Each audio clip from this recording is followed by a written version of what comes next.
যাবেন। পিছনে সবাই দাঁড়ায় আছে। এই যে বলে আমি আমার বুঝতেছেন না কেন? আপনি এখানে শেখাইতে পারবেন না। ব্যাগ বন্ধ, আমরা ব্যাগটা আবার জিনিসপত্র নিয়ে বেরোবো না। কল বন্ধ মানে আমার হলে কাজ আছে, আমি হলে যাব। আপনি এখন হলে যাইতে পারবেন না।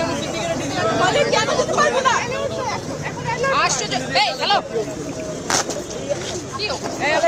কি করছেন আপু? আপনি হলে যাইতে পারবেন না। এমনি করেন, এমনি করতে পারেন না।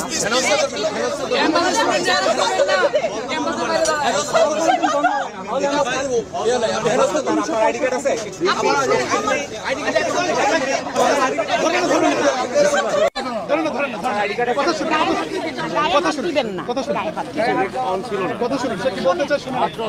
সে কি কথা বলতেছে? সে তো কথা বলার আগে চলে যাচ্ছে।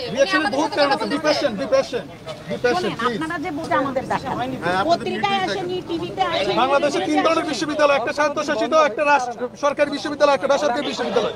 এটা অটোনোমাস বিশ্ববিদ্যালয় সিদ্ধান্ত বিশ্ববিদ্যালয় নিবে। আমাদের ইউনিভার্সিটি কন্ট্রোল করার অধিকার তো আপনাদের নেই। আমরা সরকারি ইউনিভার্সিটি না। বিশ্ববিদ্যালয় সিদ্ধান্ত ইউজিসি নিবে না, শিক্ষা মন্ত্রণালয় নিবে না এই বিশ্ববিদ্যালয় সিদ্ধান্ত।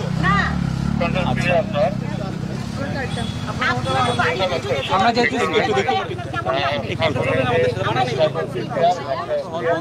বিশ্ববিদ্যালয় হচ্ছে আমাদের দ্বিতীয় বাড়ি। পাইছেন ওই ছেলেটাকে পাইছেন, মাইকেলকে পাইছেন? আমার সাথে তো কেউ কিছু বলে নাই।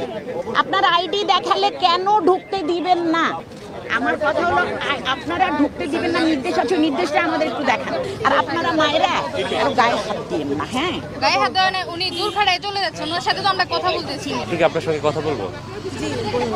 আপনার সাথে দেখলাম একটু অনাকাঙ্ক্ষিত ঘটনা ঘটলো, কি হয়েছিল? আমি হচ্ছে হসপিটাল থেকে, আমার বাবা হচ্ছে হসপিটালে, তো আমি হলে এন্ট্রি করবো আর কি, মানে হলে যাওয়াটা আমার দরকার এখন। আমি হচ্ছে 5-6 দিন ধরে হলে আসতেই পারছি না কোনোভাবে। আজকে এসে দেখি যে এই জায়গায় এন্ট্রিতে আমার কাছে আইডি কার্ড আছে। আইডি কার্ড থাকলে তো আমাকে আটকানোর কোনো কথা না। আর হল যে বন্ধ, হলে প্রচুর পরিমাণ শিক্ষার্থী এখনও অবস্থান করছে, তো আমাকে এখন হলে যেতে বাধাটা কিসের? এবং এখন পর্যন্ত বিশ্ববিদ্যালয় কর্তৃপক্ষের যে সিন্ডিকেট সভা, সেখান থেকে এখনো মনে হয় সিদ্ধান্ত আসেনি। এখনো সিদ্ধান্ত আসেনি যে হল বন্ধ কিনা বা বিশ্ববিদ্যালয় বন্ধ কিনা। ইউজিসির সিদ্ধান্তে তো আমাদের বিশ্ববিদ্যালয় চলে না, তো বিশ্ববিদ্যালয় বন্ধ না হল বন্ধ।